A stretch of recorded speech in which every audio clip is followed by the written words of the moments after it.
16 tahun lalu, sebuah desa kecil di Sidoarjo digemparkan oleh lumpur panas yang menyembur dari tanah.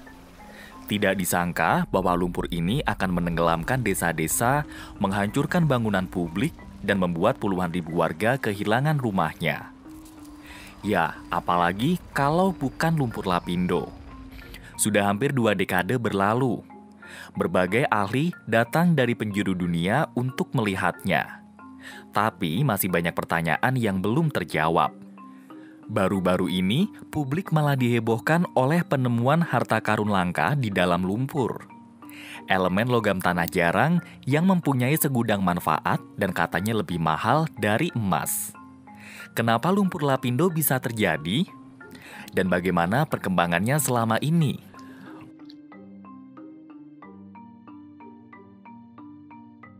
Pukul 4:30 pagi, 29 Mei 2006, lumpur panas menyembur di tengah persawahan Kecamatan Porong, Sidoarjo. Semburan berasal dari sumur Banjar Panji 1, lokasi pengeboran gas Lapindo Brantas Incorporated. Penyebabnya masih diperdebatkan. Dan ada 2 teori yang muncul. Efek dari gempa Yogyakarta 2 hari sebelumnya atau kesalahan prosedur pengeboran. Lapindo Brantas Incorporated atau LBI adalah perusahaan yang bergerak di industri minyak bumi dan gas. Saat itu, mereka tengah melakukan pengeboran sumur untuk eksplorasi gas. Kilas balik ke 11 hari sebelum bencana, perusahaan sudah diperingatkan untuk memasang pipa selubung pelindung dinding lubang bor sebelum kedalaman 2.804 dan mencapai formasi Kujung. Tapi menurut Wakil Presiden Humas LBI, sudah disetujui bahwa pipa selubung akan dipasang sekitar 5 meter dalam formasi Kujung. Karena pemasangan 15 meter di atas lapisan ini berpotensi menimbulkan masalah. Pengeboran pun dilanjutkan melewati 2.600 meter. Tapi sudah semakin dalam, formasi Kujung belum juga ditemukan. Mencapai kedalaman 2.834 meter, letusan uap air dan gas mulai terlihat 200 meter dari titik pengeboran. Dugaannya adalah karena terjadi percampuran lumpur, air, dan gas dari lapisan-lapisan tanah akibat retakan lubang. Tekanan yang terlalu tinggi pun mendorong naik campuran material tadi. Semburan lumpur lalu menjalar ke perumahan warga. Gas yang keluar dikabarkan mengandung hidrogen sulfida dan meracuni 2 penduduk sekitar.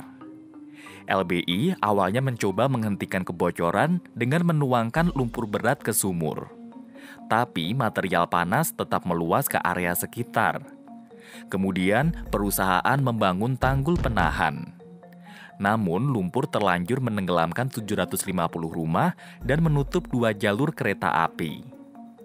Saat itu, volume semburan harian mencapai 5.000 meter kubik, atau setara 2 kolam renang Olimpiade, sehingga mampu merendam 90 hektar lahan dalam 21 hari. Tanggul pun berkali-kali jebol karena kesulitan menahan lumpur. Presiden Susilo Bambang Yudhoyono lalu menyusun strategi penanggulangan melalui penerbitan Kepres di 2006 dan Perpres di 2007. Dibentuklah Badan Penanggulangan Lumpur Sidoarjo untuk menangani luapan lumpur serta masalah infrastruktur dan sosial di sekitarnya. Tapi hasilnya tidak maksimal karena semburan lumpur harian terus meningkat hingga 100.000 meter kubik di 2008 atau dapat mengisi 40 kolam renang Olimpiade. Bahkan lumpur sampai menjalar ke Jalan Raya Porong di 2010. Karenanya, LBI dan pemerintah juga harus mengganti rugi pada korban, dan jumlahnya tidak sedikit. Menurut Dadang Rukmana, Direktur Perkotaan Kementerian PU, pihak Lapindo akan membayarkan ganti rugi dengan cara membeli lahan yang terdampak dengan total 3,8 triliun rupiah. Untuk korban di luar PAT, ganti rugi dibebankan ke dana APBN. Tapi hingga 2013, LBI hanya dapat mengeluarkan 3,03 triliun rupiah dan meminjam dana pemerintah sebesar 773 miliar di 2015 dengan jatuh tempo di Juli 2019. Bukannya membayar utang saat jatuh tempo. LBI malah menyatakan adanya piutang 1,9 triliun rupiah dengan pemerintah untuk penanggulangan lumpur di 2006 sampai 2007. Utang LBI kemudian akan diselesaikan melalui perjumpaan utang. Secara tak langsung, pemerintah juga ikut menanggung ganti rugi. Dengan total alokasi dana APBN yang mencapai 11,27 triliun rupiah, penanganan lumpur Lapindo tidak juga selesai di 2017. Pemerintah diperkirakan masih membutuhkan 1,5 triliun rupiah lagi untuk menuntaskan penanggulangan ini. Anggaran sebesar 380 miliar pun kembali dikucurkan di 2020.